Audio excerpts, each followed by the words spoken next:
Oke, boleh oke, baik. Baik, terima kasih. Bismillahirrahmanirrahim. Assalamualaikum warahmatullahi wabarakatuh. Alhamdulillah, wassalatu wassalamu ala Rasulillah wa ala alihi wa ashabihi wa man tabi'ahum bi ihsanin ila yaumiddin. Wa ba'd. Alhamdulillah, wassalatu wassalamu ala Rasulillah. Amma ba'd. Terima kasih banyak. Ahlan wa sahlan. Selamat datang. Welcome to our great writers. Selamat datang di kursus training online menulis buku, dan pada kesempatan hari ini kita sudah sampai kepada sesi yang keempat. Nah, merujuk kepada kurikulum yang sudah disebutkan sebelumnya di awal pertemuan, bahwa di pertemuan yang keempat ini kita akan membahas tentang pendahuluan atau kemarin sudah pendahuluan buku, kemudian sekarang masuk ke bagian pertama, kedua, ketiga, dan seterusnya dari sebuah buku. Tetapi saya akan mulai dari bagian pertama. Kenapa? Karena karena sebagian besar itu menulisnya adalah buku atau tulisan yang sifatnya itu non fiksi, maka otomatis ketika membahas atau ketika akan menulis bagian pertama itu apakah menggunakan kata bagian atau menggunakan bab atau mungkin hanya langsung ke judulnya saja, ya biasanya itu dia seragam. Apa itu? Yaitu dia akan berbicara tentang definisi atau pengertian. Ya, definisi atau pengertian. Walaupun nanti penyajiannya itu berbeda-beda, ya, berbeda-beda maksudnya penyajian kalau umpamanya tadi ada Bu Retno tentang manajemen keuangan, ya maka di bagian pertama atau bab 1 ini tentu bicara tentang manajemen keuangan itu apa, gitu ya. Manajemen keuangan itu apa agar tahu gitu. Sehingga di bagian pertama ini otomatis yang dibahas itu adalah istilah-istilah yang nantinya akan dijadikan rujukan bagi pembaca untuk memahami buku tersebut. Ya, contohnya ketika tadi ada Bu Retno, berarti di bagian pertama, saya menyebutnya bagian saja ya, atau bab juga boleh. Di bagian pertama otomatis berbicara tentang manajemen keuangan, atau karena formal berarti definisi manajemen keuangan.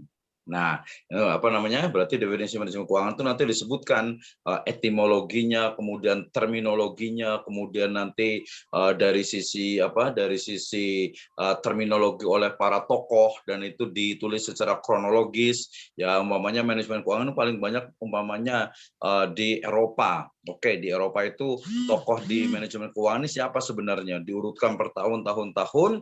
Setelah itu baru mungkin dari Eropa masuk juga ke Amerika, kemudian nanti masuk ke tokoh yang ada di Indonesia. Ya, dari Indonesia kemudian nanti juga dikronologikan dari yang pertama siapa sampai yang paling mutakhir. Nah, jangan lupa ketika kita itu kan sebagian nanti isinya kutipan. Ya, jangan lupa ketika kita membuat sebuah kutipan itu sebaiknya setelah ada kutipan itu adalah apa? Ada ide dan gagasan kita. Ya, ada tulisan kita. Contohnya begini, yang Ramadan saja. Kalau manajemen keuangan berarti umpamanya manajemen keuangan menurut tokoh A adalah ini. Maka kemudian kita menyebutkan di bawahnya bahwa tokoh A ini melihat manajemen keuangan dari perspektif proses. Ya, dan ini berbeda dengan tokoh B yang menyebutkan atau yang mendefinisikan bahwa manajemen keuangan itu adalah ini. Nah, jadi dia berurutan terus gitu, sehingga kemudian nanti ada kutipan, ada tulisan ada ide dan gagasan kita, ada tulisan kita terus gitu. Kalau mamanya nanti level yang lebih tinggi kita bisa mengklasterkan, atau kita bisa bisa bukan mengatakan tapi bisa menggambarkan, ya bisa menggambarkan bahwa oh, tokoh ini dia cenderung ke sini dari sisi pengertiannya, tokoh ini cenderung ke sini, perspektifnya itu berbeda. Nah, itu levelnya itu sudah cukup bagus gitu. Jadi bukan hanya dia itu mengutip kemudian sudah. Jadi kan banyak juga nih buku-buku yang umpamanya manajemen keuangan menurut A ini, langsung di bawahnya lagi, sedangkan menurut B adalah ini. demikian juga pendapat C. Nah, itu tidak ada sama sekali ininya, tidak ada sama sekali ide dan gagasan dari penulis. Nah, ya, itu nanti salah satu contohnya. Oke, kita akan bicara tentang bagaimana sebenarnya menulis ya isi buku di bagian pertama. Kita akan lihat di next slide berikutnya. Oke, nah di slide ini kita akan bicara tentang bagaimana sebenarnya memulai sebuah tulisan. Ini masih saya juga di intermezzo lagi atau mungkin tasjih ya, penguatan kembali. Jangan sampai nih ya tulisan kita itu betul-betul apa ya, betul-betul di awal itu semangat gitu, di tengah-tengah mulai futur, mulai down, mulai lemah. Maka yang paling penting di awal menulis itu adalah apa? Luruskan niat. Ya, lillahi ta'ala jelas gitu ya, kemudian lidunya boleh juga. Kalau dosen itu kan pengen dapat kum ya, atau mungkin ya dapat kam juga gitu kan. Nah, tetapi yang paling penting, energi yang paling kuat itu adalah saya ingin menulis ini adalah bagian dari ibadah, kemudian juga dengan menulis ini saya menyebarkan ilmu pengetahuan, kemudian mencerdaskan anak bangsa dan lain sebagainya. Oke, ya. Kemudian yang kedua, yang tidak kalah pentingnya apa itu? Yaitu menikmati prosesnya. Nah, ini paling penting nih. Jangan sampai nanti semangat banget ya baru pertengahan udah kayaknya idenya hilang, kemudian itu maka energi itu adalah menulis adalah bagian dari ibadah. Ya, kemudian menulis adalah juga untuk mendapatkan uang dan ya bisa kita sebut kepuasan, dalam artian itu ya saya senang aja ketika menulis gitu. Ketika saya menulis artikel saya letakkan di website saya puas aja bahwa ide saya itu sudah saya tuliskan dan saya kadang itu tidak peduli apakah orang mau baca atau tidak gitu ya. Orang mau baca atau tidak, walaupun zaman sekarang yang namanya branding itu penting. Ya, dulu ada yang pernah bilang katanya sombong itu penting gitu ya, atau sombong itu bukan penting, sombong itu perlu, tetapi sebenarnya bukan sombong gitu ya, tetapi bagaimana how to sell our idea. Ya, bagaimana kita itu menjual dalam artian itu menyebarkan ide dan gagasan kita. Ya, sehingga menikmati proses menulis itu adalah kita tahu bahwa tulisan kita itu akan memberikan pencerahan, enlightenment, ya. Kemudian juga ya kalau kita jual itu dari bentuk, kalau artikel itu dia bentuknya branding ya, self branding, tapi kemudian ketika dia menjadi buku dijual ya lumayan juga gitu ya. Belum lagi itu yang sifatnya itu buku langsung dijual, oke, direct gitu ya. Tapi ada juga yang dia itu nggak terlalu kelihatan, contohnya dosen. Ketika dosen itu dia menulis buku, selain dia dapat bisa juga kayak apa ya, kita nyebutnya itu diktator gitu ya. Jadi menjual diktat dokter yang jual diktat gitu katanya gitu ya. Nah, itu jelas gitu, itu ada, tapi ada hal lain gitu ya. Pertama tadi dari mulai jabatan fungsional, kemudian juga ya orang itu akan melihat, si fulan umpamanya, si fulanah itu umpamanya dia nulis 5 buku, nulis 10 buku. Luar biasa sekali itu. Ya, walaupun tadi luruskan niatnya itu penting. Ya, oke. Kemudian yang kedua juga tadi fokus pada tujuan, atau yang ketiga. Ini penting, kenapa? Karena ya tadi kalau kita umpamanya tujuannya adalah ya pengen dianggap sebagai penulis, kemudian ingin terkenal dan sebagainya. Sebenarnya untuk awal itu boleh, tetapi harus ada sesuatu yang kuat, yaitu mardotillah. Nah, ini penting sekali ya. Mardotillah itu sebagai pondasi, kemudian setelah itu menghasilkan buku ya, penghasilan dan juga kepuasan. Itu fokus tujuan kita ya. Ini menjadi hal atau menjadi energi yang sangat luar biasa sekali bagi kita untuk terus kita itu menulis buku. Oke, next slide. Yang berikutnya, ini tasjih atau penyemangat kita nih, bahwa kita itu you are the best, you are the great writers. Ya, Anda semuanya adalah penulis hebat, penulis besar. Oke, nah ketika bicara tentang menikmati proses menulis, jangan lupa ya bahwa ketika kita awal mulai menulis itu kan kita sebutkan itu harus yang dekat dengan kita, atau kita itu suka dengan tema itu. Yang pasti kalau lihat dari latar belakang pendidikan ataupun pengetahuan, ya kita menguasai materi itu.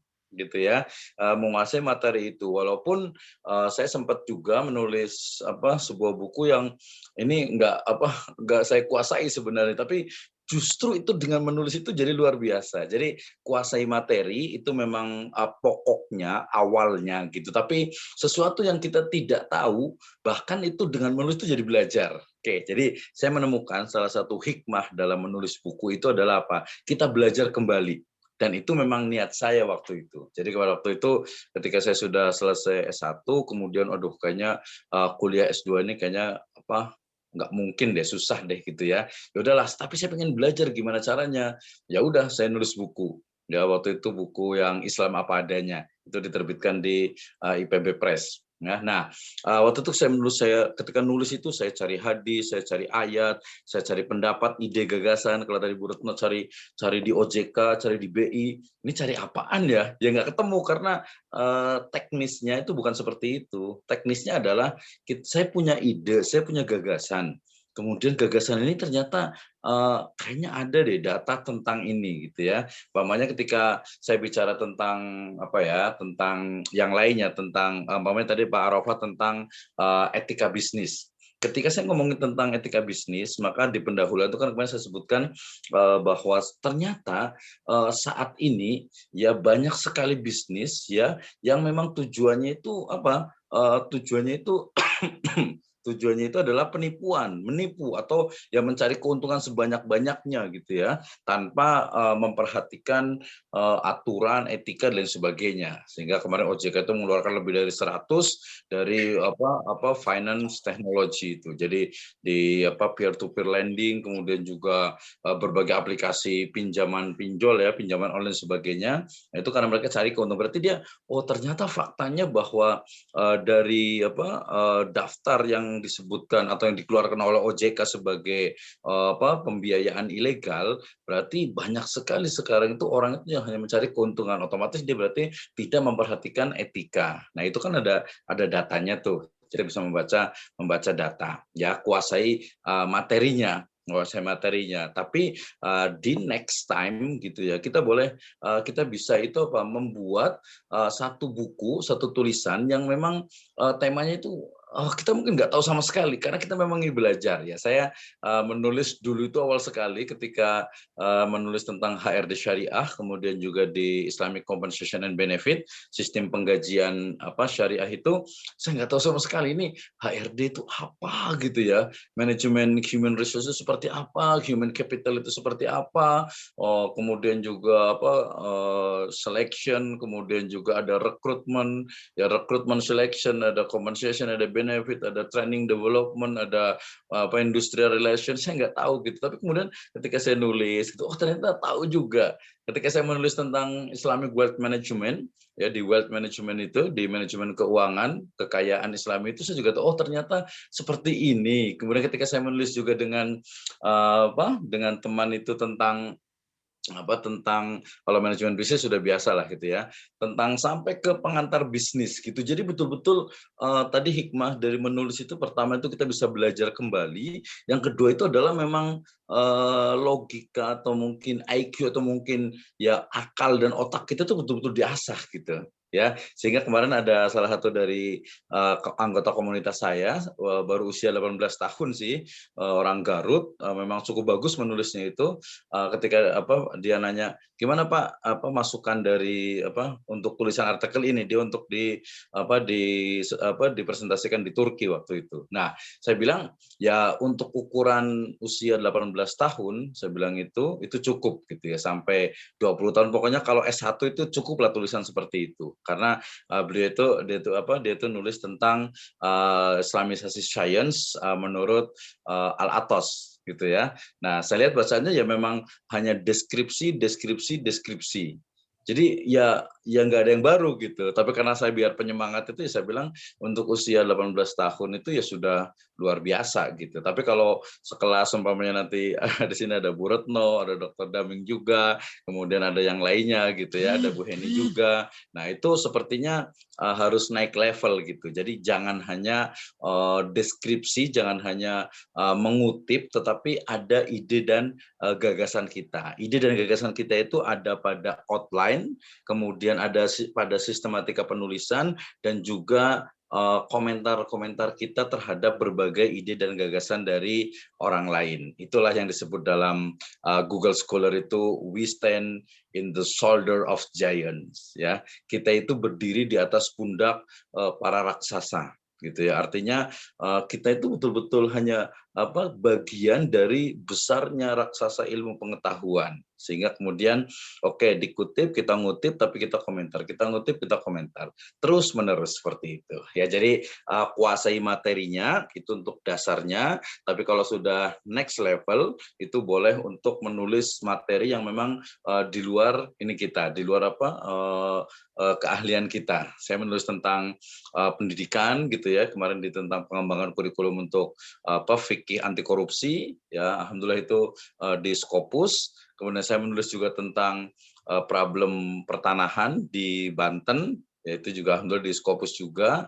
Kemudian sekarang ada yang baru, saya nulis sedikit menantang juga ya, tentang keberagamaan satu komunitas, itu juga dalam proses Scopus juga gitu. Nah, yang terakhir juga saya bikin training webinar tentang financial planner ya, tentang financial planning. Jadi bagaimana kita menyebutnya dengan samara, yaitu seni mengelola keuangan keluarga. Nah, saya nulis waktu itu memang karena untuk gift untuk hadiah peserta webinar, sehingga kemudian sekitar hanya 75 halaman. Dan itu kita kasihkan free, dan ketika saya menulis itu ternyata oh benar juga ya, jadi yang selama ini kita lakukan dari mulai ketika gajian itu harus disimpan gitu ya, dan di save gitu ya, tetapi kemudian muncul istilah saving not save you, bahwa menabung itu tidak menolong Anda, berarti bukan menabung nih, harus ada bagian yang lainnya, apa itu, yaitu investasi. Nah, investasi itu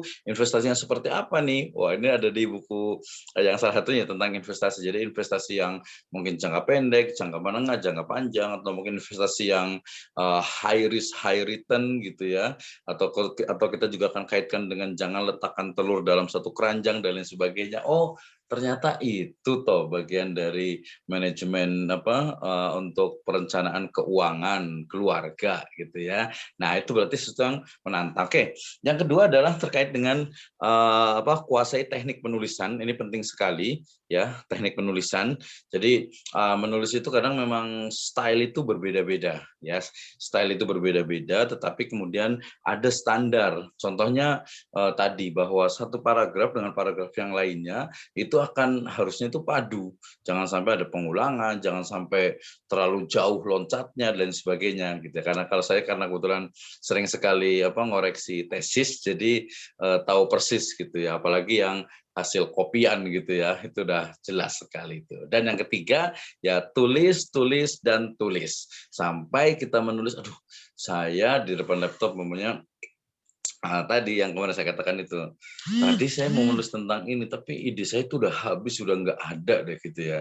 Saya lihat dulu, di browsing dulu, cari di internet gitu kan. Nah, pas ketemu ada ide ini, yaudah kita copy sebagian, kita copy paste pakai spesial unformatted text gitu ya. Kemudian kita tinggal paraphrase. Ini salah satu dari tips yang saya lakukan gitu ya. Jadi ini untuk yang level-level awal gitu. Jadi tadi ada jurnal, ada buku yang e-book, kemudian ada umpamanya artikel-artikel di internet gitu ya, kita ambil. Jadi kita ambil, kemudian ketika dia sumbernya itu nggak relevan atau sumbernya itu nggak penting, umpamanya mungkin Blogspot atau mungkin WordPress atau mungkin kalau tadi siang itu ada mahasiswa saya di master itu yang ngambil dari tirto.id. Saya bilang, ini ngomongin tentang zakat Twitter, kok ininya ke Tirto ID, nggak nyambung gitu. Kemudian dari Tirto itu dia bilang itu, oh dari Kompas katanya. Oke, dari Kompas sebenarnya sih oke sih, di Kompas itu tulisannya bagus-bagus, walaupun kalau bukanya itu lama sekali karena banyak iklan gitu. Tapi masih kurang, saya bilang itu. Yang lebih kuat itu adalah ya dari buku atau dari jurnal. Nah, kalau ada yang dari Kompas, dari Tirto, dari website itu boleh di-copy.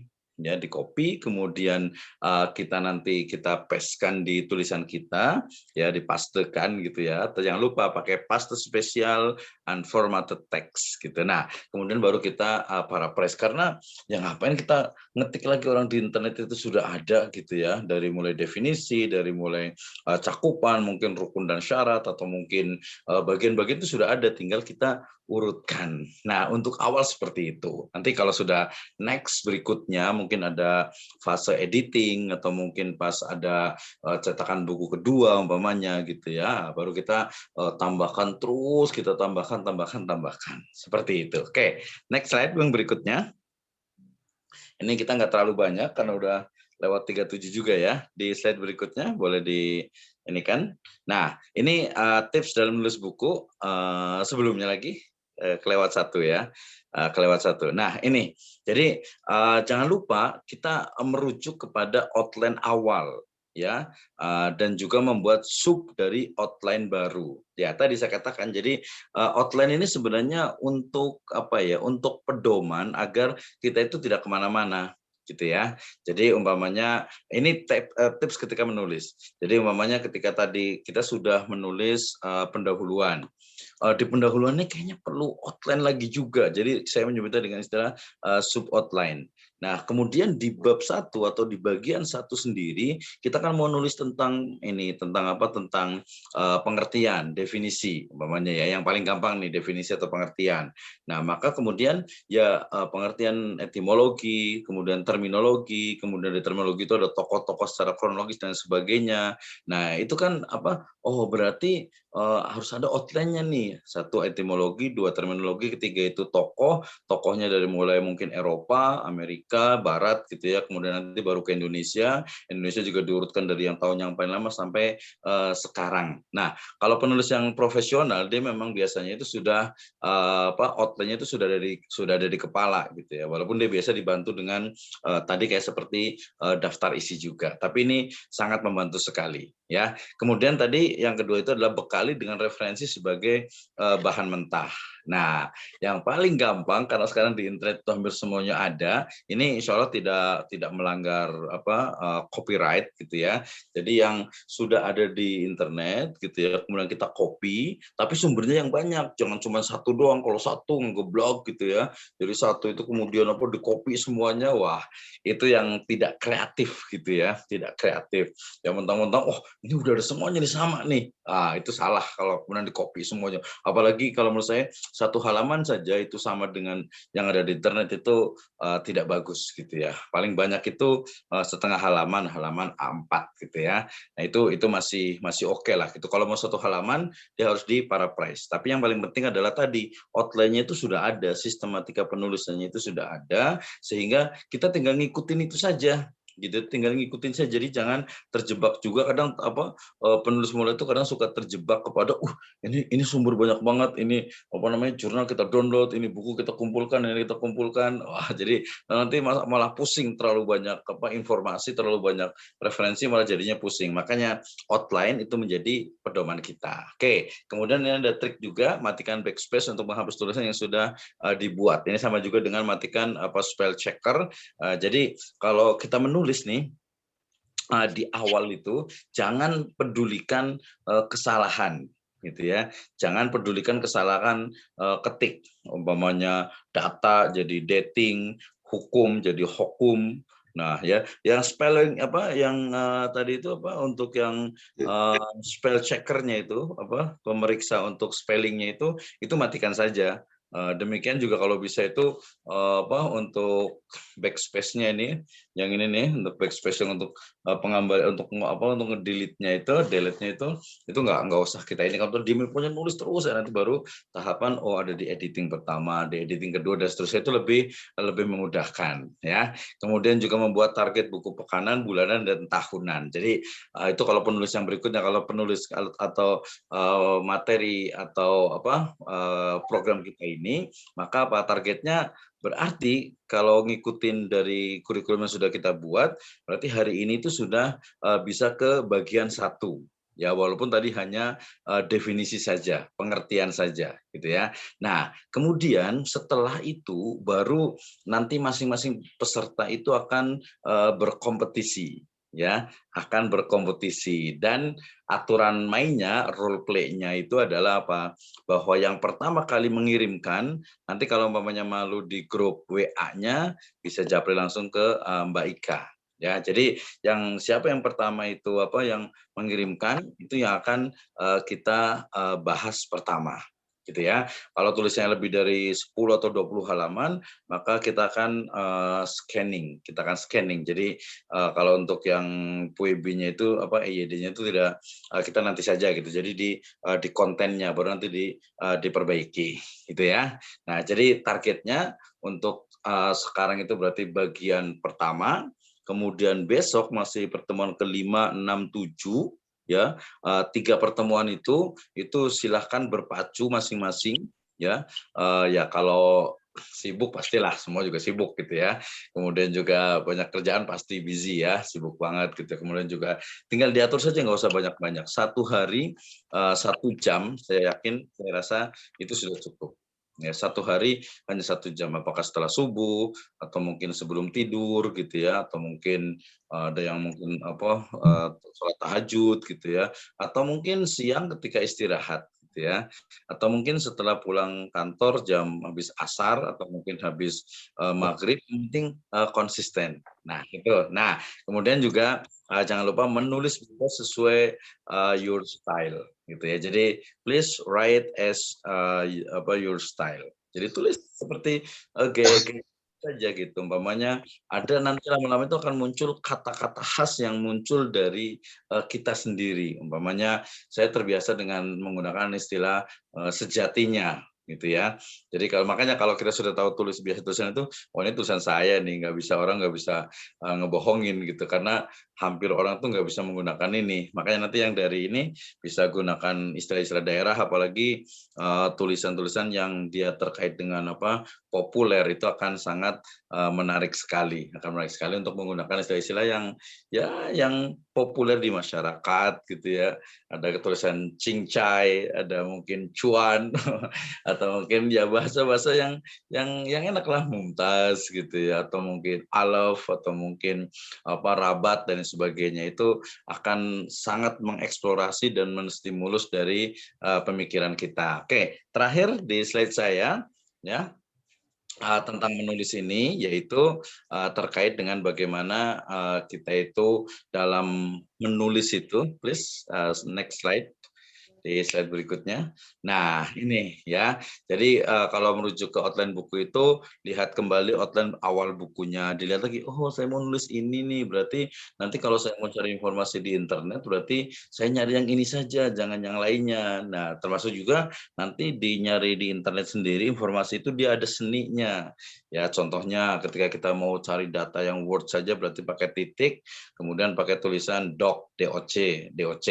Kemudian nanti kalau kita mau cari jurnal yang langsung PDF, berarti ya ada keywordnya, kemudian titik PDF. Nanti akan keluar PDF. Tinggal kita download semuanya itu, sangat banyak sekali gitu ya. Nah, jangan lupa juga tadi membuat sub outline setiap perbagian buku. Jadi bagian 1 nih, nanti kita akan lihat. Bagian 1 itu membahas tentang ini, sub outline-nya adalah ini. Bagian 2, bab 2 membahas tentang ini, sub outline-nya adalah ini. Jadi outline-nya itu ditulis kayak urutan saja, itu akan lebih sangat memudahkan sekali berdasarkan pengalaman saya. Kemudian juga outline itu berupa mind map atau urutan pembahasan dengan keyword atau dengan kata kunci. Nah, ini tadi merujuk kepada outline buku. Kemudian yang berikutnya, di slide berikutnya, ya. Ini penting sekali. Nah, ini referensi juga dan juga sumber tulisan. Ya, membaca itu ya pasti mutlak ya. Tapi zaman sekarang, kalaupun nggak sempat membaca, tadi dengan browsing, surfing di internet itu data itu sangat melimpah. Nah, tetapi yang paling penting juga adalah berpikir sebelum menulis. Jadi bahkan ketika tulisan itu sengaja dijedakan, otak kita itu pasti akan terus berpikir bahwa tadi saya itu nulis tentang ini, berarti besoknya itu saya akan atau kelanjutan berarti saya akan nulis ini. Wah, akan terstimulus terus tuh gitu ya. Kemudian juga ilmu sebelum menulis itu pasti gitu ya. Jadi harus betul-betul diilmui, kemudian siapkan bahan mentah untuk tulisan kita. Dulu saya ingat sekali waktu saya nulis disertasi itu tahun 2014 ya, sudah lama ya. Berarti 6 tahun yang lalu atau 6 atau 7 tahun yang lalu itu memang agak sedikit masih kombinasi manual gitu ya. Jadi saya buku untuk referensi itu lebih dari 20 itu saya buka masing-masing tulisan gitu kan, saya buka semuanya, saya tandai, kemudian saya taruh, saya letakkan waktu itu karena ini di lantai gitu ya atau di meja. 20 buku dibuka semuanya, kemudian saya akan mulai menulis dari buku pertama bagian ini nih saya akan ketik. Buku kedua bagian ini saya ketik, bagian ketiga ini kan saya ketik. Tapi kemudian ketika, ini kayaknya ada deh di internet nih. Udah saya pakai keyword, ada ternyata, udah saya copy, saya pindahkan. Itu lebih menghemat waktunya juga. Jadi tadi di internet udah ada, ngapain kita harus ngetik lagi? Ya, terutama tadi kalau yang buku-buku syariah itu biasanya ayat Al-Qur'an nggak usah ngetik lagi, hadis nggak usah ngetik lagi, aqwal ulama nggak usah ngetik lagi, kemudian juga definisi-definisi. Wah, saya mau tulis Ramadan itu dekat atau Romdon. Aduh, ngetik bahasa Arabnya kayaknya agak ribet aja. Nggak usah lah, tinggal ngopi di internet, halal itu insya Allah gitu ya. Jadi nggak ada masalah. Jadi dengan banyak informasi, kadang orang itu malah bingung bagaimana cara mengelolanya. Kemudian referensi dari sumber tulisan, ya yang berikutnya ini. Nanti siapkan bahan mentah, sudah menulis seperti berbicara ini, terutama yang kalau untuk yang tulisannya itu populer. Sebenarnya untuk tulisan-tulisan yang bagus itu, kemarin saya cerita tentang modul di UT itu memang style gaya tulisannya itu adalah seperti kita mengajar gitu. Jadi umpamanya bahkan sangat ditekankan sekali itu modul-modul UT itu adalah modul yang berbicara. Maksudnya bahasa yang digunakan itu adalah bahasa mengajar dosen ya, karena saya ikut pelatihannya berapa kali gitu ya ketika sebelum menulis modul itu ya. Jadi gimana caranya menulis? Ya cara menulis Bapak itu seperti ketika Bapak itu ada di depan kelas ya, di depan kelas paling ya diganti kalau mamanya teman-teman semuanya atau mahasiswa sekalian hari ini, jadi di modul di buku pun bisa seperti itu. Kalau mamanya bahasa lisan, hari ini kita akan membahas tentang umpamanya politik ekonomi di Indonesia, ya kan? Nah, kemudian kalau di buku pun sama, pada bab ini kita akan membahas tentang politik ekonomi di Indonesia. Perkembangannya jangan pakai sangat luar biasa gitu ya, itu bahasa motivasi. Perkembangan dari tahun 1998 sampai ke 2014 ternyata mengalami peningkatan signifikan sebagaimana data yang diambil dari umpamanya Bank Indonesia, di mana dari sisi finance keuangan ternyata dari 98 setelah terjadi krisis moneter itu kenaikan dari ekonomi itu mencapai sekian persen. Di data statistik pun di BPS pun ada lengkap sekali. Nah, ini untuk yang next level. Nah, jadi membaca itu penting, kemudian juga berpikir, kemudian sebelum belajar, kemudian siapkan bahan mentah, kemudian juga menulis seperti berbicara. Oke, masih ada lagi ininya? Matikan backspace dan keyboard, tadi sudah, pokoknya saya tidak tahu lewat lagi, ini sudah. Kemudian matikan juga spelling checker ya. Jadi kita jangan lihat ini harus dihukum nih, ini dating nih, ini ketika jadi apa gitu ya, macam-macam itu nggak usah dinikan. Pokoknya menulis saja dulu itu di tahap pertama. Nanti ada tahap editing. Ya jangan pedulikan penulisan kata atau kalimat yang salah. Oke, next berikutnya. Ya, membuat target tadi sudah. Target kita adalah pokoknya di pertemuan yang ke-8 itu sudah 80%. Di pertemuan yang ke-9 itu sudah 100% dan di pertemuan 10 itu sudah siap gitu ya. Nah, dengan target itu saya yakin semuanya bisa gitu ya. Insya Allah bisa. Oke, next terakhir. Ada 2151 menulis bebas tadi ya dengan gaya kita ya. Jadi kalau umpamanya pakai tadi buku-buku yang formal itu harus dengan pakai EYD, PUB gitu ya. Maka ya kalau tulis awal biarin saja dulu yang kita bisa tulis dulu aja gitu ya. Tuliskan apa yang ada di kepala Anda gitu. Nanti baru diedit. Kalau ngedit itu kita belajarnya sebenarnya di ngedit itu. Ketika ngedit itu ternyata ini sistematikanya nggak bener deh kayaknya. Salah nih perlu diperbaiki. Tapi yang paling penting itu adalah ya di awalnya gitu ya. Kalau awalnya saja nggak ada gimana gitu ya. Makanya ya tulis, tulis dan tulis. Setelah itu edit, edit dan edit. Apalagi tadi kalau sudah outline-nya sudah jelas sekali. Oke, yang terakhir dari tadi yang terakhir ya. Menulis bebas ini sudah. Kemudian di slide berikutnya masih ada. Cukup. Terima kasih. Udah 25 di laptop saya, 25 di handphone saya. Kita akan banyak diskusi dan ke depan juga di pertemuan 5, 6, 7, 8 itu kita akan banyak pembahasan dari masing-masingnya. Jadi siapkan energinya untuk berpacu, berkompetisi siapa yang paling banyak nih ya, paling banyak untuk penulisannya, karena kemarin di programnya itu insya Allah kita bisa yang program kemarin itu di program A itu insya Allah kita bisa terbitkan itu pakai penerbit saya di Pustaka Amma Alamiah, ada ISBN, kemudian juga ya desain untuk layout bisa saya buat sendiri, kemudian untuk cover juga saya buat sendiri, ISBN saya punya penerbit dan itu legal bisa diterbitkan. Kalau untuk yang IKP-nya kita masih proses, sekarang di Jawa Barat ini ke Bandung itu agak kemarin tersendat untuk proses IKP-nya. Nah, itu kita bisa, yang penting punya semangat. Tadi dilihat dari sisi ininya kan sudah Pak Dr. Daming juga sudah gitu ya, bahkan sampai berapa buku gitu ya kita bisa siapkan.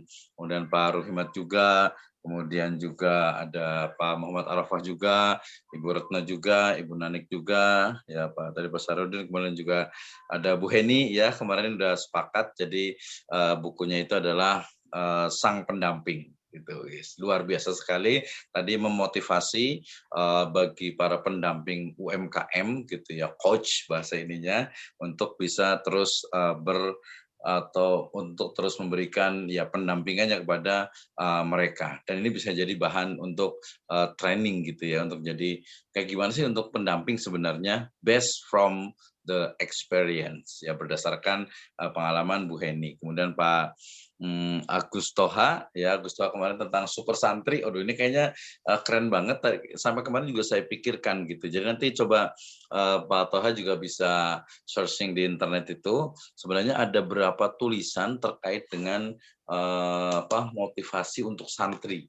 Ya, tentang santri itu ada berapa sebenarnya, ada berapa sebenarnya. Kenapa? Karena itu nanti kita bisa positioning dari tulisan kita. Itu hanya untuk kalau di tesis sama disertasi itu atau skripsi itu di literatur review. Kalau di buku ya sebenarnya memosisikan buku kita aja sih. Oh, buku tentang santri itu sudah ada 1, 2, 3 gitu. Tapi ternyata ini berbeda nih. Ini lebih cenderung kepada mungkin dari sisi kebiasaannya. Ini hanya cerita tentang bagaimana pengalaman santri. Ini mungkin dari perspektif santrinya itu sendiri. Nah, kita memosisikan saya mau menulis tentang bagaimana agar seorang santri tidak menjadi santri, kemudian prepare persiapan yang harus dia lakukan ketika akan menjadi santri, kemudian juga setelah menjadi santri, dan setelah lulus atau selesai di pesantren itu harusnya seperti apa nih.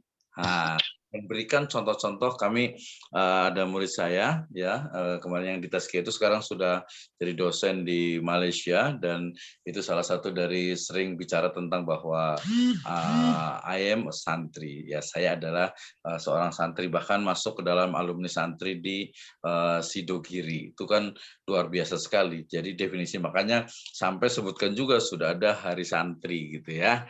Baik, terima kasih. Itu dari saya, dan kita bisa diskusi, atau mungkin yang sudah mengirimkan saya akan scanning secara cepat. Ya, sesuai dengan kesepakatan kita sebenarnya sampai jam 21.30, tapi lebih Ya, 10 menit masih oke lah, masih bisa. Baik, saya kembalikan kepada Mbak Ika untuk melanjutkan. Silakan. Baik, terima kasih Pak Dr. Wisnu atas materinya.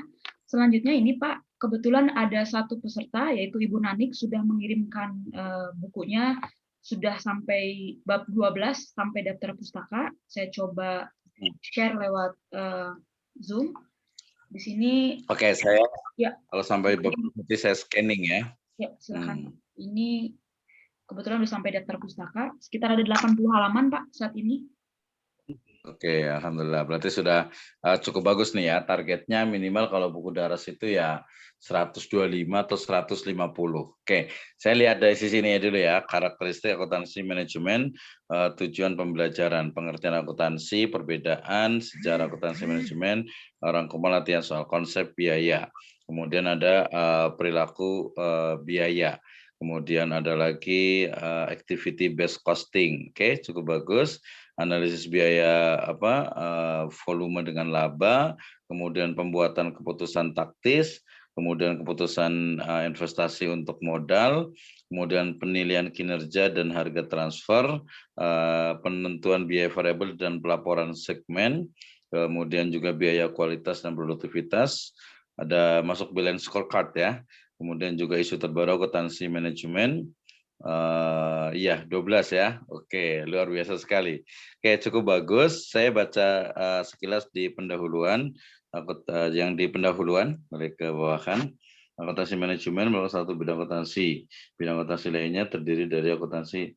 Nah, ya kalau ini sih sebenarnya titik boleh sih, tapi kalau pakai koma kayaknya lebih ini karena kalimatnya terlalu pendek biasanya. Akuntansi manajemen merupakan salah satu bidang akuntansi, bidang akuntansi lainnya terdiri dari atau adalah gitu ya. Bidang akuntansi lainnya adalah akuntansi keuangan, sektor publik, keperilakuan, kemudian juga perpajakan. Tapi saya scanning aja. Oke, lanjut terus. Ini sudah hampir selesai ya. Oke, nanti gini aja, kalau yang seperti ini nanti boleh dikirim ke saya, kemudian nanti saya akan baca di lain waktu, kemudian nanti di pekan berikutnya ditambahkan, ditawarkan itu D-nya itu disambung biasanya gitu ya. Kemudian berikut tanda 2 itu biasa nempel di kalimat sebelumnya gitu ya. Kalau mie instan sih sudah jadi bahasa Indonesia itu kayaknya ya. Nah, jadi mie instan gitu kan. Kayak kemudian tulisan Rp rupiah itu biasanya yang EYD-nya itu dia atau PWB-nya itu dia nempel ya, Rp langsung 2, bahkan tidak menggunakan titik gitu. Nah, biasanya saya seperti itu. Jadi dari sisi yang kelihatan dulu, kayak di sini ada beberapa masalah yang di perusahaan, nah itu mungkin kurang spasi ke atas gitu ya.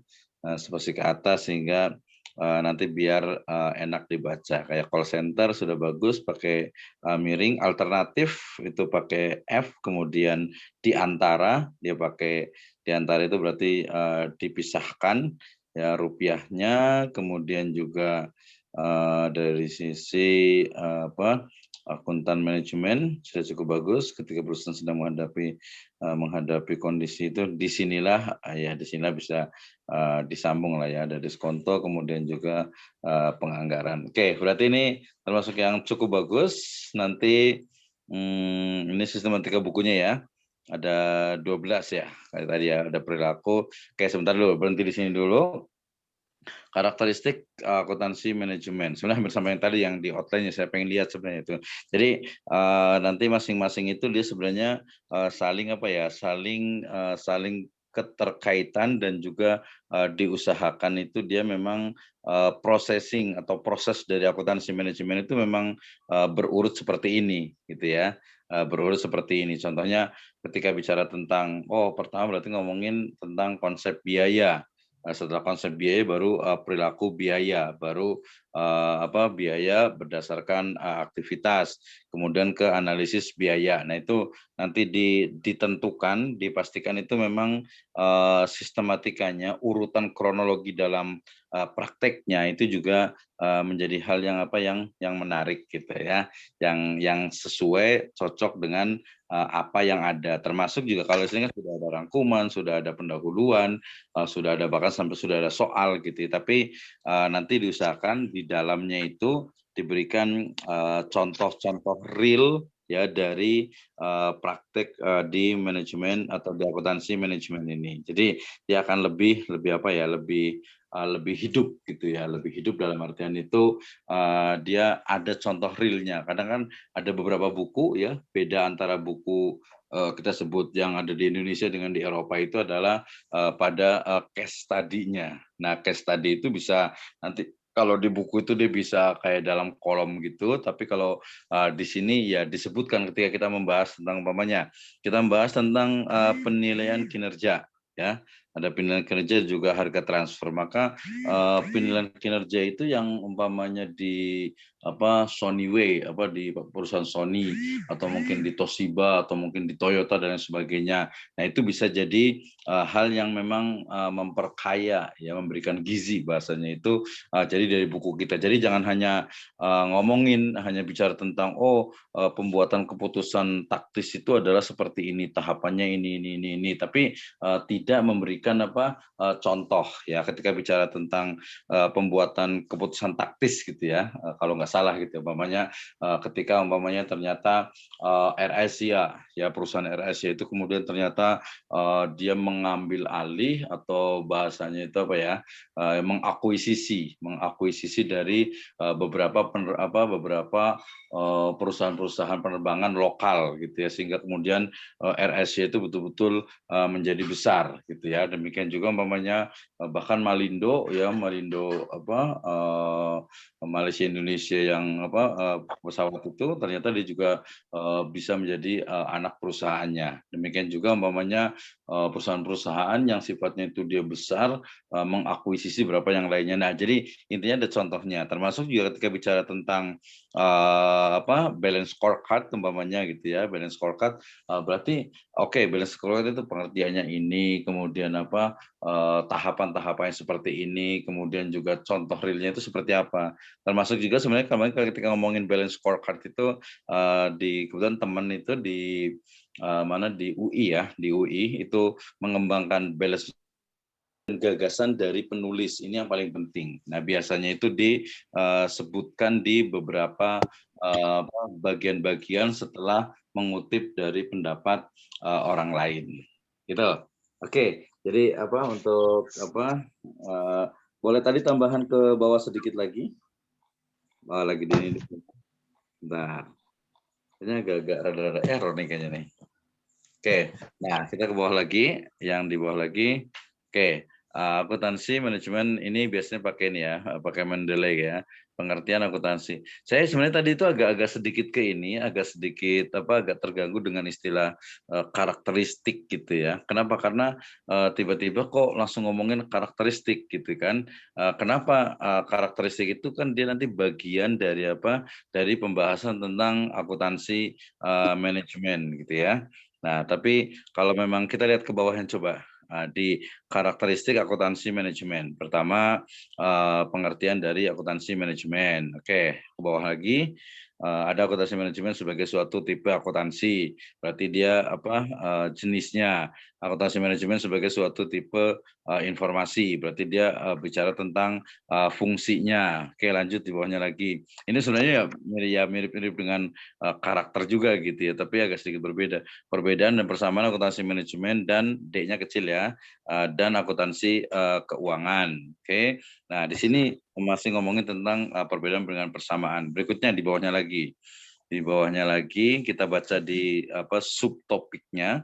Subtopiknya ini ada tips manfaat informasi akuntansi manajemen, berarti ya manfaat dari akuntansi manajemen.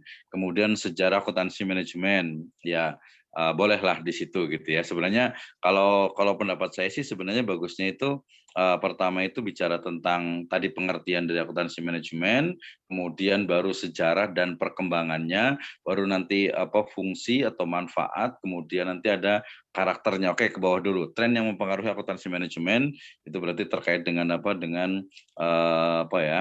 mungkin hal-hal atau ilmu-ilmu lain yang mendukung itu. Perilaku etis akuntan manajemen, peran akuntan manajemen, latihan dan soal. Nah, memang sih nggak mesti disebutkan karakter dari akuntansi manajemen gitu. Tapi saya lebih cenderung kalau mau karakter itu memang dimunculkan di situ, atau judul awalnya ya tadi agak sedikit mengganggu saja, ini di awal kok tiba-tiba ngomongin karakter, padahal di dalamnya tadi itu adalah berbicara tentang pengertian, ada sejarah juga, ada fungsi dan manfaat, kemudian juga ada beberapa tipe, kemudian supporting dari akuntan manajemen ini atau akuntansi manajemen ini. Nah, itu dia kalau menurut saya lebih sistematis gitu, karena karakternya betul sih tadi ada fungsi ada ini, tapi nggak terlalu kelihatan karakternya padahal dia bicara tentang ini. Jadi mungkin awalnya bisa ngomongin tentang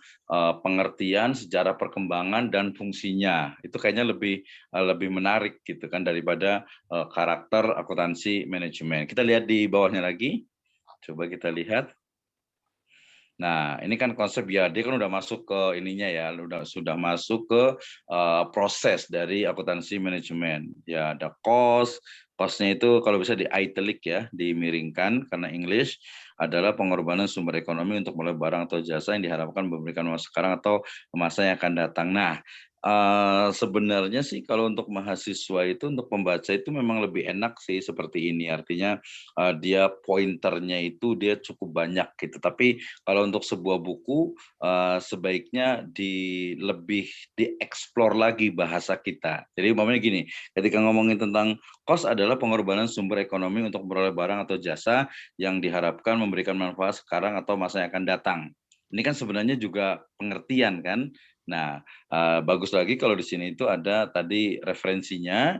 Nah, setelah referensi itu baru disebutkan atau baru kita pahami dengan bahasa kita. Kita pahami kemudian dituliskan dengan bahasa kita. Jadi lebih menarik. Jadi bukunya jangan terlalu pointer seperti ini gitu. Jadi ada bahkan setiap subtopik umpamanya klasifikasi biaya. Maka di situ ada biaya dapat diklasifikasikan menjadi beberapa kelompok, yaitu ya bagus sih sebenarnya langsung to the point gitu. Tapi seolah-olah itu ini kayaknya ya kopian dari buku lain semuanya gitu ya. Jadi hampir tidak ada gitu. Nah, kalau mamanya kita mengajar, mamanya kita analogikan dengan mengajar. Kalau mengajar itu kan oke, biaya dapat diklasifikasikan menjadi beberapa kelompok, yaitu pertama mamanya klasifikasi berdasarkan ketertelusuran, yaitu biaya langsung, biaya tidak langsung gitu ya, direct cost, English ya. Jadi nanti semuanya indirect cost gitu. Nah, di situ pasti kan kita kalau pas ngajar itu dijelaskan oke, biaya langsung itu mungkin nanti di bawahnya kali ya seharusnya itu ya. Jadi direct cost itu biaya langsung itu ya biasanya itu terkait dengan umpamanya mungkin ya umpamanya sewa kantornya, atau mungkin ATK, atau mungkin pemberian gaji gitu yang masuk ke biaya operasional. Atau biaya langsung itu berarti mungkin pembelian dari bahan mentahnya dan lain sebagainya. Nah, itu sebaiknya dieksplor lagi dengan bahasa kita. Jadi nanti kalau di Turnitin juga akan wah, ini banyak tulisan dari penulisnya gitu. Jadi akan menutupi dari yang ada di sini, karena ini kan sebagian besar dari buku referensi yang ada. Nah, seperti tadi saya katakan bahwa referensi itu sebenarnya kalau di buku daras itu yang penting sebenarnya ditaruh di belakang juga nggak apa-apa. Tapi kalau mau diletakkan di body itu, ya itu boleh juga, itu ya kualitasnya lebih bagus lah kalau ada di bodinya. Oke, terima kasih. Nanti boleh dikirim ke saya lebih detailnya. Nanti saya akan baca. Insya Allah Senin saya akan bahas. Tetapi untuk untuk penulis ini, jadi Ibu Nanik ya. Nanti bisa ditambahkan lagi sehingga jadi kayak mirip menulis tesis saja. Jadi bab 1 kasih pembimbing, kemudian nanti di rumah lanjutkan ke bab 2. Kayak nanti bab 1 nanti akan sampaikan dari pembimbing itu ke mahasiswa. Setelah itu mahasiswa itu menyerahkan untuk yang bab ketiga atau bab keduanya. Nanti terus seperti itu. Nah, kalau ini dia per bagian-bagian nanti ditambahkan lagi. Jadi lebih lebih berkesinambungan. Jadi nanti hasilnya akan lebih bagus. Oke, terima kasih untuk Ibu Nanik, selamat, dan saya yakin ini cukup bagus dan nanti kita bisa tawarkan ke beberapa penerbit, atau kalau sesuai akad ya diterbitkan di saya juga boleh. Atau nanti kita akan lihat hasil akhirnya. Kalau tadi ada 80, minimal ya 125 itu udah minimal banget sih ya. 150 lah kalau bisa. 150 halaman dengan spasi. Kalau umpamanya A5 itu berarti 115, kalau umpamanya A4 itu berarti 1,5. Terima kasih untuk Ibu Nanik. Please to the next participant. Silakan ke yang lainnya. Ya, yang lainnya ada Bapak Imat Ruhimat. Sebentar saya coba sharing. Oke, silakan. Saya lihat. Ada 13 halaman, Pak. Oke, lebih mudah. Ini kayaknya cepat nih. Coba di ini kan scanning saja. Andai ini Ramadan terakhirku. Oke, ini harusnya. Oke, cukup bagus. Nah, kita lihat di sini dulu. Keutamaan bulan Ramadan, bulan Al-Qur'an, setelah di bulan Lailatul Qadar, keutamaan Lailatul Qadar, atau Lailatul Qadar. Nah, sebenarnya sih boleh saja sih, di situ itu ada keutamaan bulan Ramadan. Cukup bagus Fadilah Ramadan, kemarin saya bilang gitu kan. Cuman tadi agak sedikit mengganggu itu, bukan mengganggu sih sebenarnya. Kayaknya Lailatul Qadarnya jangan di situ deh, gitu ya. Karena nanti itu kan nomor 2 umpamanya dia jadi 1. Setan-setan dibelenggu, pintu-pintu neraka ditutup disambung ya, dan pintu-pintu surga itu dibuka. Kemudian nanti ya neraka itu akan akan diistirahatkan atau seperti apa gitu ya. Nah, Lailatul Qadarnya sebaiknya jangan di situ sih. Jangan di situ gitu. Jadi ngomongin keutamaan Lailatul Qadar berarti yang paling pertama tentu saja adalah Syahrus Syiyam gitu ya. Syahrus Syiyam, bulan puasa, saum, kemudian juga bulan Al-Qur'an. Nah, nanti disebutkan satu-satu itu. Nah, nanti Lailatul Qadar itu diletakkan setelah puasa saja, setelah saum itu. Itu lebih menarik gitu ya. Walaupun di situ ada salah satu keutamanya adalah di dalamnya ada Lailatul Qadar, tapi pembahasan secara detail tentang Lailatul Qadar itu nanti dibelakangkan saja di 10 hari terakhir kan Lailatul Qadar, jadi dia lebih kronologis. Nah, keutamaan Ramadannya itu dia dibikin satu-satu saja, satu-satu, kemudian berarti outline-nya itu adalah kalau ada ayat Al-Qur'an, kemudian juga kalau ada hadis ditambahkan, baru pendapat para ulama, baru pendapat kita. Cari di internet paling banyak ini gitu ya. Jadi usulan saya Lailatul Qadarnya itu boleh dimasukkan ke keutamaan, tapi detailnya itu ada di bawah. Oke, keutamaan puasa Ramadan. Nah, kalau menurut saya jangan keutamaan, tapi babnya itu puasa Ramadan saja. Itu di dalamnya ada pengertian puasa. Kalau ini kan hampir semua memang hanya fadilah saja, tetapi kita tidak tahu berbuka puasanya malah di bab 4. Nah, ini agak kelewat nih. Agak kelewat gitu ya. Jadi bab 2 itu atau bab 4 itu dia nyambung ke bab 4. Jadi ngomongin puasa semuanya. A to Z itu tentang puasa.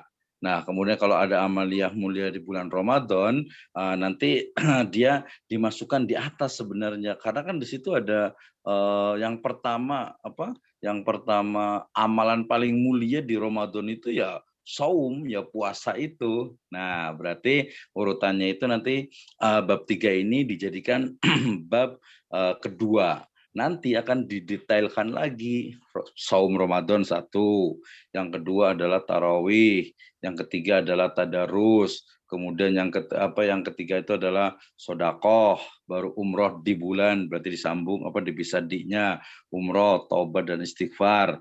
Nah, syarat-syarat taubat yang nomor 6 itu dia masuk yang kelima.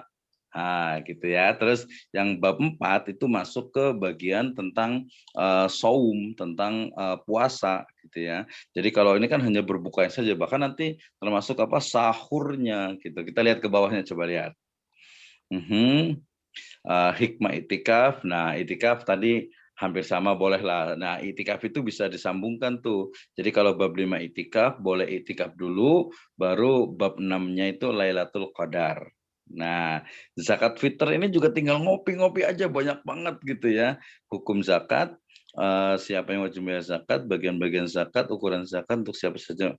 Nah ini mungkin kalau menurut saya bahasanya sebenarnya bagus gitu, tapi agak kurang ini, kurang sistematis gitu, kurang sistematis. Contohnya siapa yang wajib bayar zakat, kemudian nomor 5-nya baru siapa saja seorangnya, untuk siapa saja seorang mengeluarkan zakat. Padahal kita pakai saja yang memberikan zakat itu siapa muzaki, kemudian siapa mustahik. Baru muzaki adalah orang yang mengeluarkan zakat, sedangkan mustahik adalah orang yang berhak mendapatkan zakat. Tapi maksud saya itu di zakat fitr ini kita sebutkan juga nih zakat fitri gitu ya.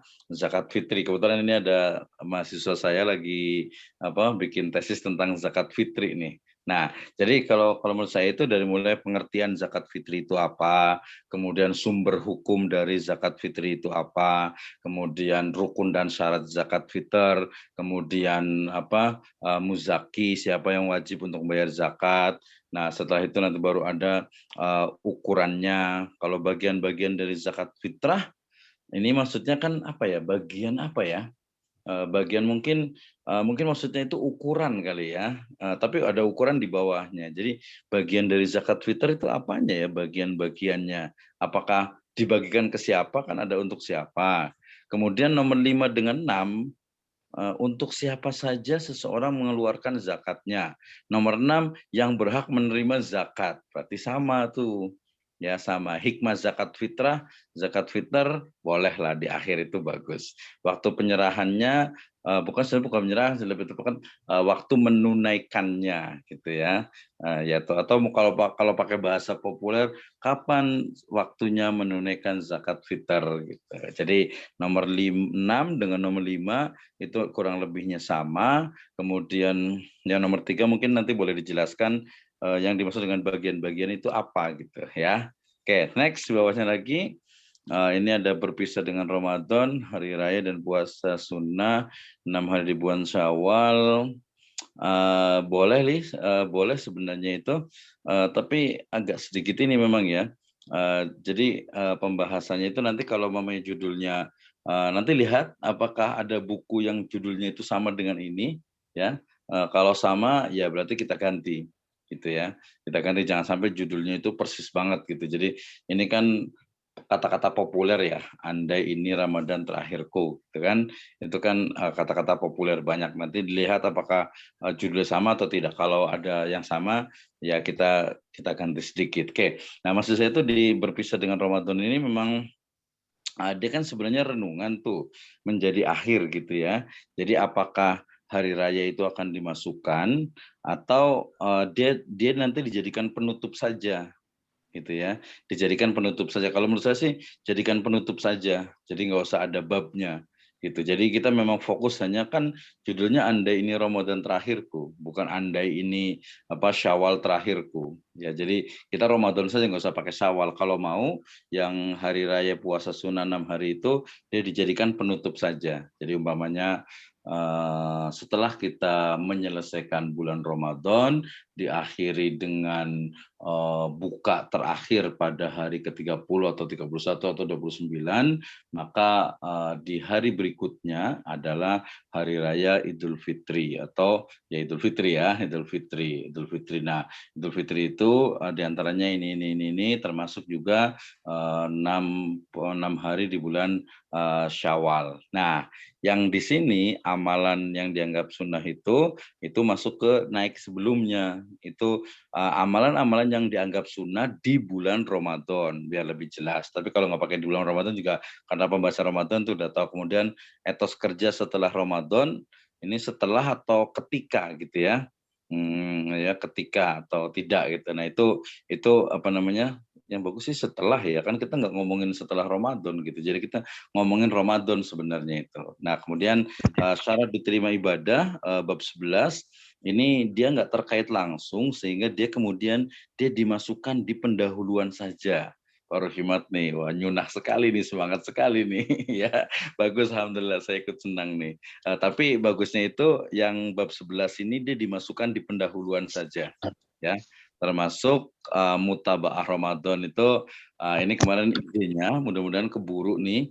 Jadi dia nggak usah masuk ke bab, dia hanya masuk ke dalam dia kayak semacam lampiran atau akhir dari pembahasan setelah Anda ini adalah Ramadan terakhirku. Sebenarnya kalau judulnya ini itu dia lebih banyak nggak terlalu formal, tapi bahasanya itu lebih sederhana. Bukan sederhana, bahasanya itu lebih ke arah renungan. Lebih 21 ya. 21. Oke, di 2 menit lagi untuk Pak Ruhimat. Jadi ini udah cukup bagus. Wah, alhamdulillah, wah, luar biasa sekali nih. Oke, terus ke bawahnya. Nah, nanti ini kayaknya boleh dikirim ke saya aja. Nanti saya akan baca. Tapi tadi secara umum sudah cukup ini. Nah, ini problem biasa karena belum biasa komputernya itu di Arabic gitu ya. Padahal ini cukup copy. Oke, saya mau ngomentari sedikit. Jadi explore kalau memang judulnya ini, yang ini dulu. Oke, berhenti dulu. Sebelumnya ke atasnya lagi dikit di judul itu.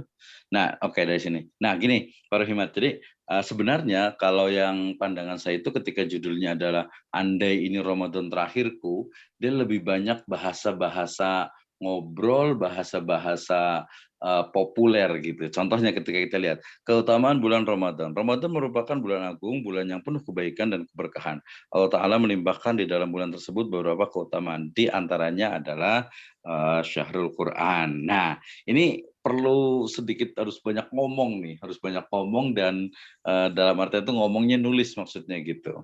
Jadi ketika ngomongin bulan Ramadan, kita gunakan banyak-banyak kata, jangan dua baris ini, kalau perlu 2 paragraf gitu ya, 2 paragraf. Ketika ngomongin tentang Ramadan ya, jadi umpamanya Ramadan. Nah, keutamaannya ini nanti disebutkan di sini kan yang di bawahnya namanya Allah Subhanahu wa taala telah menurunkan kitabnya yang mulia, bukan mulai ya, yang mulia ini sebagai petunjuk bagi manusia sekaligus sebagai obat penyembuh bagi orang-orang yang beriman. Firman Allah Subhanahu wa taala, di bawahnya coba kita lihat. Terjemahan, setelah terjemahan. Nah, ini yang paling penting nih Pak Rohimat. Jadi ya kita memberanikan memberanikan diri untuk mengomentari daripada teks, bukan daripada ya, mengomentari teks ayat yang sudah kita kutip. Jadi jangan Al-Baqarah 185 sudah, jadi kayak mati gitu ya. Nah, kita sebutkan umpamanya apabila kita renungkan di surat Al-Baqarah ayat 185 ini, maka kita akan menemukan berbagai hikmah dan juga berbagai hukum serta amalan-amalan atau fadilah keutamaan-keutamaan di bulan Ramadan. Ya, ayat ini diawali dengan Syahrul Ramadan. Orang tahu bahwa Syahrul Ramadan itu adalah salah satu dari bulan dalam Hijriyah, yaitu bulan keberapa sebutkan. Nah, terus seperti itu. Nah, termasuk juga di muka bumi OD-nya itu dipisah. Termasuk juga ayat yang berikutnya di bawahnya. Wahai orang-orang yang beriman, kutiba alaikumusiyam. Oleh karena itu, nah ini ditambah, ini kan sudah ada nih, sebenarnya agak lumayan nih. Oleh karena itu, ditutuplah pintu jahanam dan dibukalah pintu-pintu surga. Surga ya. Nah, di sini kan ini sebenarnya ayatnya itu kan ngomongin tentang ini, tentang berpuasa, tapi komentarnya langsung pintu surga dan neraka, walaupun di sini ada tambahannya di sini, tapi kan tadi di berikutnya sebenarnya. Jadi keutamaan Ramadan itu satu, Syahrusiam. Ramadan itu mulia karena di dalamnya itu ada puasa. Dalilnya apa? Syahrul Ramadan alladzi unzila fihil Qur'an hudal linnasi wa bayyinatin minal huda wal furqan wa man syahida minkumus syahra falyasum. Di situ ditemukan. Jadi sedikit mengeksplor dari kata-kata kita ke dalam sebuah tulisan, sehingga ya ini adalah ya karya saya gitu ya. Walaupun saya banyak mengutip Al-Qur'an, mengutip hadis, mengutip pendapat orang lain, maka kemudian ini juga menjadi penguat dari buku yang saya tulis. Nah, gitu. Termasuk juga nanti ketika ngomongin ini nih, coba kita lihat di bawahnya satu lagi. Sebelumnya situ kan ada pendapatnya Al-Qadhi bil Iyad bahwasanya hadis di atas jangan biasakan menggunakan di atas karena kalau di print itu bukan di atas tapi di halaman sebelumnya. Hadis tersebut dapat bermakna terbukanya pintu surga dan tertutup pintu jahanam dan terbelenggunya setan sebagai tanda masuknya bulan Ramadan dan mulianya bulan tersebut. Lanjut Al-Qadhi Iyad juga dapat bermakna ini kan hanya qadhiyat. Jadi ditambah lagi dengan bahasa kita nih, ya tambahan dari bahasanya Pak Rohimat itu seperti apa setelah titik maksiat ketika itu, nah baru di bawahnya. Nah itu jadi ini buku kita nih, bukan bukunya Al-Qadhiyat gitu, juga bukan hanya kutipan dari Al-Quran dan As-Sunnah. Lailatul Qadar pakai A ya, itu ya salah. Itu oke. Nanti Pak Rohimat juga sama dengan Ibu Nani tadi, silakan nanti boleh dikirim ke saya, kemudian nanti bisa diskusi juga. Tadi katanya mau datang ke kampus juga, ditunggu juga. Ya walaupun Sabtu agak sedikit full sih, tapi kalau ngobrol bisa lah gitu ya dari situ. Oke, terima kasih untuk Pak Rohimat. Masih ada lagi atau kita berikan kesempatan untuk yang bertanya? Ya, baik. Terima kasih Pak Dr. Misno. Kebetulan sih sebetulnya ini ada Pak Agus Toha memberikan, dia baru sampai outline sama pendahuluan. Apa kita nanti dilanjut lagi dengan sesi tanya jawab aja atau nanti mau dibahas? Oke, kalau menurut saya dibahas sekarang aja karena hanya outline saja kan. Kita mau lihat coba karena kemarin Pak Agus Toha kan memang tidak ikut juga, tidak masuk gitu sehingga mungkin ya agak sedikit lambat. Boleh ditampilkan di screen. Oke, terima kasih Pak Agus Toha outline untuk santri super. Kemarin saya super santri ya, ini santri super gitu ya. Bebas lah kalau super santri itu bahasa Inggris sih jadinya gitu ya. Kalau bahasa Indonesia ya santri super gitu. Tapi agak kurang cocok gitu ya santri super gitu ya. Tapi nanti kayak santri super kayak jarum super lagi ya. Tapi enggak lah jauh. Oke, nanti judulnya kan bebas ya. Kalau tadi kalau saya katakan super santri itu karena memang saya ingat itu Superman gitu kan ya. Superman, Superboy gitu ya. Jadi super santri. Oke, yang satu nanti tinggal pakai bagian. Kalau pakai bab nggak cocok gitu ya. Jadi pakai bagian saja atau langsung saja. Mendahulukan akhlak di atas ilmu, luar biasa. Akhlak kepada guru, akhlak dalam belajar, berilmu sebelum beramal, meniru semangat para ulama, mendahulukan ilmu fardu ain, baru mudoyak gitu ya. Kemudian beramal, aduh ini jangan dibaca N ya, ngetiknya bahaya tuh. Beramal disertai dengan keikhlasan, membangun spiritual dalam ibadah, mendalami tasawuf akhlaki, kemudian berjiwa sosial pakai S, melayani bukan untuk dilayani, memberi manfaat bukan hanya mengambil manfaat. Bukunya rencana kecil aja dulu Pak, maklum pemula. Oke, siap. Nah, oke, ya segini dulu. Saya mau komentar sedikit. Jadi gini, kemarin itu sebenarnya ini ya bagus lah nama Bu Istuli Utami makarimal akhlak, betul sih akhlak dulu gitu. Tapi kalau saya sebenarnya lebih cenderung yang pertama itu adalah saya lebih senang dengan keikhlasan sebenarnya itu. Tetapi sebenarnya ini kan bahasanya nanti sederhana ya, walaupun kecil sekecil-kecilnya ya berapa ya 80 halaman lah ya 80 halaman. Kalau 50 dia cuma di staples doang kecil banget gitu sayang sekali. Tapi saya masih belum menemukan tesnya gitu, belum menemukan rasanya gitu. Jadi kalau pendapat saya, jadi kalau umpamanya super santri pertama umpamanya yang paling gampang itu siapakah santri itu gitu ya. Umpamanya santri umpamanya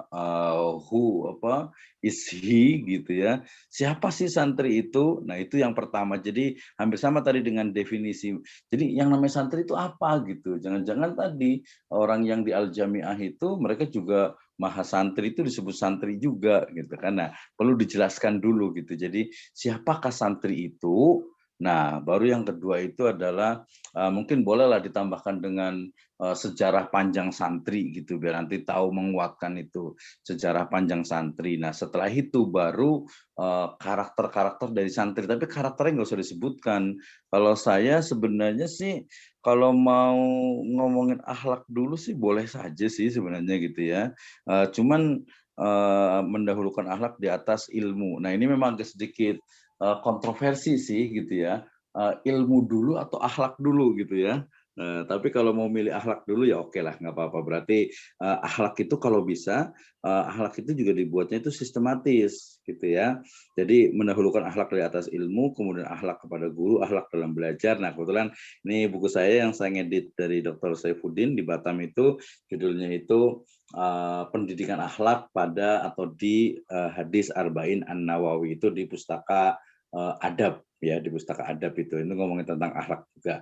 Nah, menurut saya di bagian tadi bagian satu itu siapakah santri itu, kemudian sejarah panjang santri sampai tadi itu ada Hari Santri Nasional, baru yang berikutnya adalah oke, kalau mau ngikutin ini nggak apa-apa, akhlak dulu baru ilmu. Nah, ketika membahas tentang akhlak itu, ya sebaiknya disebutkan juga apa yang dimaksud dengan akhlak. Akhlak itu apa sih?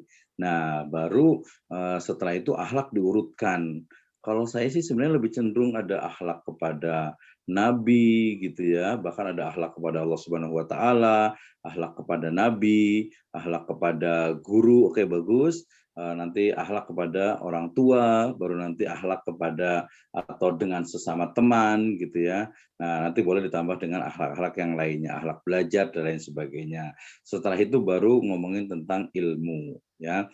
Jadi berilmu sebelum beramalnya itu otomatis akan dibahas, tapi pertama itu ngomongin ilmu. Jadi ilmu itu sebenarnya ilmu dalam Islam itu seperti apa? Apakah biologi, apakah tadi umpamanya manajemen akuntansi, atau apakah umpamanya sosiologi itu adalah ilmu.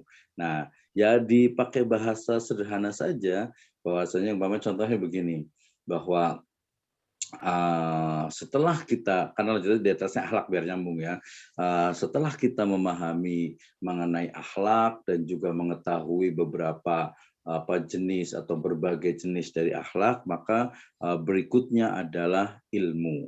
Apa itu ilmu? Ilmu itu adalah umpamanya merujuk kepada perkataan dari Imam Syafi'i rahimahullah, dikatakan bahwa al ilmu ma fihi hadatsana.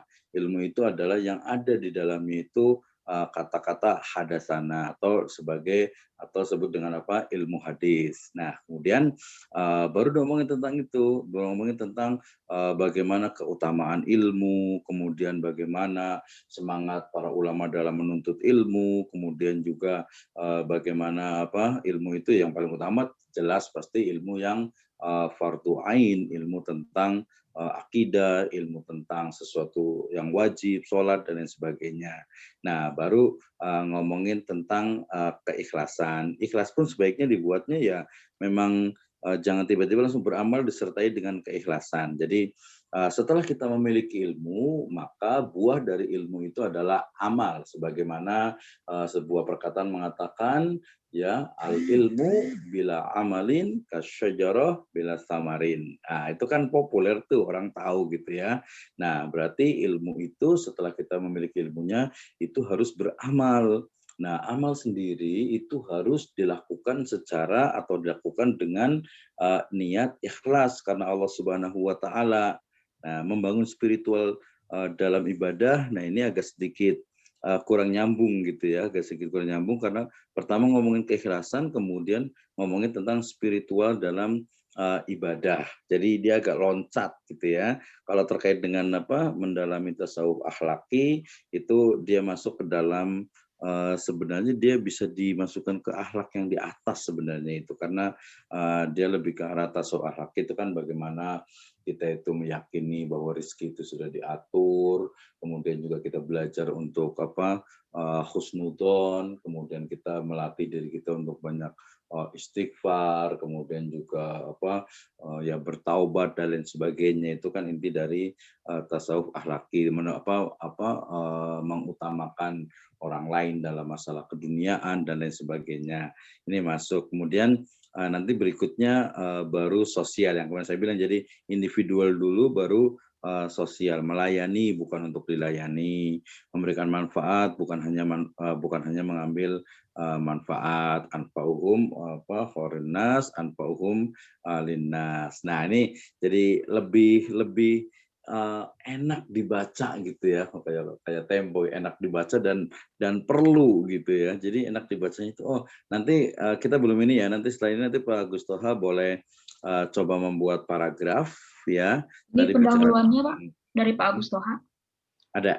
Ya, ini pendahuluan dari Pak Agus Toha. Ini outline-nya kan ya, pendahuluannya di bawah ya. Oh, enggak, ini tadi barusan outline-nya, sekarang ini pendahuluannya Pak. Oke, ya belum tampil kayaknya. Coba lihat. Enggak, tadi yang pendahuluannya belum tampil di belum screen. tampil, baik sebentar, saya coba ulang lagi. Kita akan lihat coba bahasa yang digunakan. Wih, mantap sekali nih. Ya ini kemarin kita sudah sempat baca kalau nggak salah itu ya. Ada sempat baca bahwa sistem pendidikan di Indonesia bermacam-macam. Ada yang berbasis umum dan ada juga yang khusus mengkaji ilmu agama. Istilah ini kita kenal dengan pesantren. Pesantren merupakan salah satu lembaga pendidikan yang kajiannya mengutamakan ilmu agama ketimbang ilmu lainnya. Dalam aktivitas kinerja pesantren dinaungi oleh Departemen Keagamaan atau Departemen Agama ya, atau Kementerian Agama sekarang itu, bukan departemen, Kementerian Agama. Oh, jadi departemen lagi sekarang. Setahu saya sih masih kementerian. Pada kehidupan pesantren semakin mengalami perkembangan begitu pesat. Nah, oke, ke bawah lagi.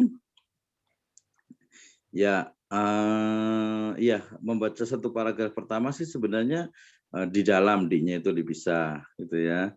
Kemudian ada maka, ada spasinya di situ. Ada akhlak mau konsisten pakai Q, pakai Ki atau pakai K. Allah A-nya itu besar, subhanahu wa ta'alanya biasanya yang baku itu S-nya itu yang S-nya saja yang besar. Tapi kalau mau bagus, mau tulis subhanahu wa ta'ala juga boleh. Oke, di konten. Ya, ini memang agak sedikit berbeda dengan persepsi saya. Kalau persepsi saya itu karena tadi bukunya kecil, jadi bahasanya itu coba sedikit dirubah. Hablum minannas itu miring. Jadi sedikit dirubah kalau mau gitu ya.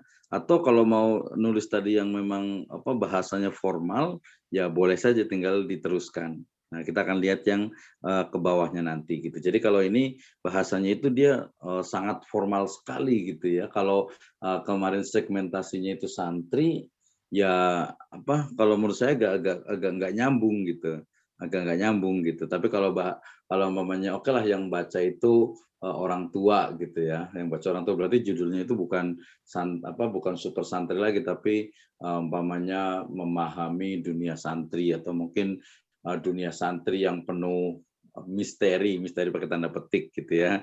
Nah itu jadi dia agak sedikit formal. Coba Pak Agus Toha boleh dieksplor kemampuannya untuk jadi kayak atau seperti kita ngobrol ya dengan orang lain dan meyakinkan bahwa bahwa santri itu keren gitu. Santri itu amazing gitu. Karena tadi isinya kan tentang santri semuanya tuh. Kalau seperti ini ya yang baca itu mahasantri jadinya, mahasantri bukan santrinya. Kalau segmentasinya itu adalah orang umum atau mungkin orang tua gitu ya. Tapi kalau segmentasinya kita untuk santri, jadi kita bayangkan Pak Agus itu umpamanya di pesantren, kemudian ada orang tua, ada anaknya mau daftar di pesantren. Nah, kemudian kita ngobrol itu sama anaknya. Kan kita biasa ngobrol, wih Dek, di pesantren tuh enak gitu, keren gitu, bisa hafal Al-Quran gitu kan. Kemudian juga di pesantren itu bukan juga cuman agama aja, kita bisa main bola gitu ya, kemudian juga bisa main basket, kemudian juga kita juga ada komputer gitu ya, bahkan kita mungkin ada fasilitas internet gitu ya. Nah jadi ngomongnya ini aja yang memotivasi agar anak tadi itu dia mau masuk pesantren. Nah, itu salah satu bentuk analoginya. Atau ya kita berikan kepada pembaca bahwa santri itu ya keren gitu, santri itu yang luar biasa. Makanya kemarin saya sempat sebutkan ya bahasanya simple, iya Pak, simple aja. Jadi pertama itu kita lihat, umpamanya tadi kan ngomongin tentang pendahuluan atau jadi gini, yang ide saya kan tadi pertama itu siapakah santri itu gitu kan ya. Nah, siapakah santri itu? Maka saya akan bicara tentang begini, saya akan menulis begini. Santri satu istilah apa yang sudah sangat populer di kalangan kita. Bahkan mungkin apa banyak tetangga kita atau anak-anak tetangga kita yang memang menjadi santri. Kenapa menjadi santri? Karena mereka itu memang belajar di pesantren. Nah, apa itu pesantren? Sebutkan lagi gitu ya. Nah, kemudian nanti berikutnya baru ngomongin tentang menjadi santri, ya itu adalah sebuah pilihan. Banyak juga orang yang memiliki stigma yang tidak tepat terhadap santri dan juga pesantren. Contohnya, ketika ngomongin pesantren, katanya itu dianggap sebagai penjara suci gitu ya. Atau ada juga nih orang tua yang menganggap pesantren itu adalah bengkel gitu ya, sehingga kalau yang masuk pesantren itu adalah anak-anak yang nakal. Sebenarnya kayak gimana sih santri dan juga dunianya? Wah, kalau ada buku Dunia Sopi gitu ya, mungkin pernah dengar itu. Nah, itu juga menarik untuk dibaca itu, tapi maksudnya dari sisi penyampaiannya. Ini mungkin kita ganti dengan Dunia Santri. Wah, gitu, The World of Santri. Nah, gitu kan keren juga gitu ya. Tapi kalau santri super, kalau ngomongin santri super ya berarti kita itu kita itu menuliskan, mendeskripsikan seorang santri yang super, santri yang dia itu nyuci sendiri, walaupun sekarang udah hampir nggak ada ya, sedikit sekali santri yang nyuci sendiri. Tapi minimal dari secara psikologi dia itu bisa mampu mandiri, ya kemudian dia itu bisa menyelesaikan masalah-masalahnya sendiri. Kemudian dia dari sisi karena terus dicecer dengan umpamanya Al-Qur'an, ngaji dan sebagainya, jiwanya itu tumbuh ya di bawah naungan ilahi gitu kan. Nah, itu lebih menarik gitu. Jadi coba tes dulu di halaman ini. Kalau ini ya formal banget sih gitu ya, formal banget. Jadi ya jadi kayak jurnal gitu. Ini yang baca orang tua gitu. Tapi kalau yang baca ini nanti boleh insya Allah mudah-mudahan besok nanti boleh WA ke saya, nanti saya kirim ada beberapa tulisan saya yang menggunakan bahasa yang sederhana gitu, atau di blog saya, blogspot saya di Majelis Penulis blogspot.com, itu ada di Islam gue banget itu di label Islam gue banget itu saya gunakan bahasa-bahasa untuk anak muda. Nanti boleh dibaca juga, bagus ya. Oke, terima kasih karena Super Santri ini menurut saya keren gitu. Jadi depannya itu covernya itu gambarnya itu ya mirip-mirip Superman gitu ya. Tapi nanti biasanya pakai sarung gitu kan ya. Wah, kayaknya keren banget, bagus gitu ya kalau menurut saya itu. Kalau Super Santri nanti tinggal pastikan ada buku lain nggak yang bicara tentang motivasi untuk santri itu sendiri. Nah, ini mudah-mudahan menjadi luar biasa nih Pak Agus Tuhan nih. Jadi kita lihat ada beberapa buku tentang santri itu, kemudian kalau baru cuma ada 3 nih umpamanya, atau baru hanya 2, kita buku yang ketiga yang memotivasi santri. Jadi kalau kita bayangkan mau bikin roadshow untuk bukunya itu dari Aceh sampai Papua kan ada pesantren tuh. Kita masuk ke pesantren, bedah bukunya, kemudian memotivasi santri. Wih, luar biasa sekali gitu ya. Jadi cuman bahasanya jangan seperti itu. Justru bahasanya kalau umpamanya gitu ya, nanti kalau umpamanya ngisinya di kantor umpamanya atau mungkin di Alirsat juga, dia pakai bahasa-bahasa yang aneh, ente gitu ya, antum atau mungkin halas atau apa gitu, itu akan enak dibaca, bahkan mungkin dibaca oleh bukan mantan santri ya, dibaca oleh alumni pesantren, mereka juga akan seneng gitu. Contohnya alumni-alumni dari Gontor itu mereka tuh punya bahasa khas yang biasa digunakan gitu ya. Itu sangat unik sekali menurut saya itu. Oke, terima kasih untuk Pak Gustoha sudah 2143. Saya kembalikan lagi nanti sisanya mungkin di next session insyaallah ya, di sesi berikutnya saya kembalikan ke Mbak Ika. Silakan. Baik, terima kasih Pak Dr. Misno. Bapak Ibu sekalian, alhamdulillah udah beberapa yang dibahas ya, termasuk Ibu Nanik, Bapak Imamatul Himmat, dan malam hari ini ada 3 peserta yang kita bahas mengenai isi buku dan outline dan pendahuluan ya Pak ya, gitu. Kemudian next selanjutnya untuk sesi berikutnya masih dalam pembahasan isi buku. Kalau malam hari ini sesi 1 dan 2, nanti next berikutnya di hari Senin itu sesi 3 dan 4 masih dalam membahas konten isi buku, seperti itu. Kemudian ada tambahan lagi mungkin Pak Dr. Misno? Ya, cukup. Artinya bahwa dalam 3 pertemuan ke depan, silakan seluruh peserta itu berkompetisi sendiri-sendiri. Ya, kalau tadi kayak Bu Nani mau sampai selesai itu bagus, tapi kan tadi baru 80, berarti nanti perlu ditambahkan lagi. Nah, bisa setor ke saya dulu yang 80 dulu, nanti tinggal ditambahkan lagi, nanti bagian-bagian mana yang ditambahkan, setelah itu nanti baru diedit lagi dalam jangka waktu 3 kali, ya sampai 4 kali saya yakin sudah siap untuk terbit gitu ya. Yang lain juga sama, umpamanya ada Ibu Retno, berarti kalau yaudahlah kalau ada 12 itu berarti setor 3 dulu atau 4 dulu terus gitu berurutan. Nanti kita akan komentari. Kemudian juga ya, Pak Ruhimat juga sama, Pak Arofah juga sama, Ibu Nanik tadi juga sama ya tambahannya. Kemudian Pak Saharudin, wah ini Pak Saharudin yang paling banyak idenya nih, ya nanti bisa komentar atau mungkin pilih satu buku dulu yang memang sudah jadi. Kita bisa kayaknya sih kalau Pak Dr. Saharudin nggak usah dikomentari kali ya, langsung terbit saja gitu ya. Tapi ya kita bisa diskusi lah, kita bisa diskusi itu maksudnya ya outline-nya seperti apa, kemudian juga isinya, kontennya itu termasuk juga dari sisi penggunaan bahasa itu seperti apa lebih paragraf.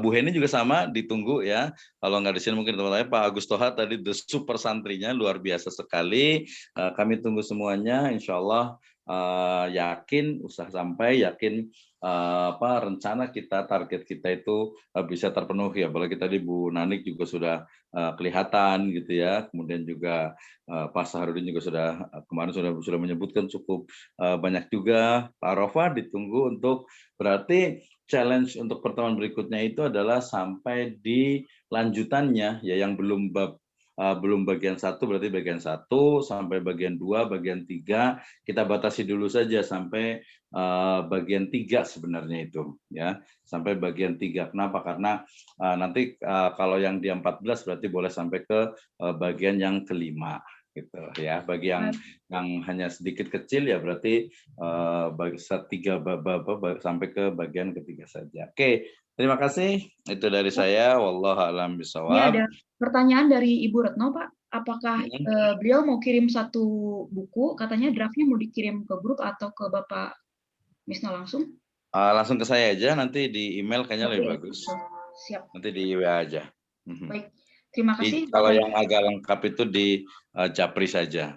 Tetapi tergantung orangnya juga. Kalau orangnya mau udahlah di grup aja, orang baca juga nggak apa-apa biar dapat pahala, ya boleh aja gitu. Tapi kalau nggak enak malu takut kurang sempurna nggak bagus, kirim ke email ke saya saja atau melalui Mbak Ika juga boleh. Baru nanti kirim ke saya.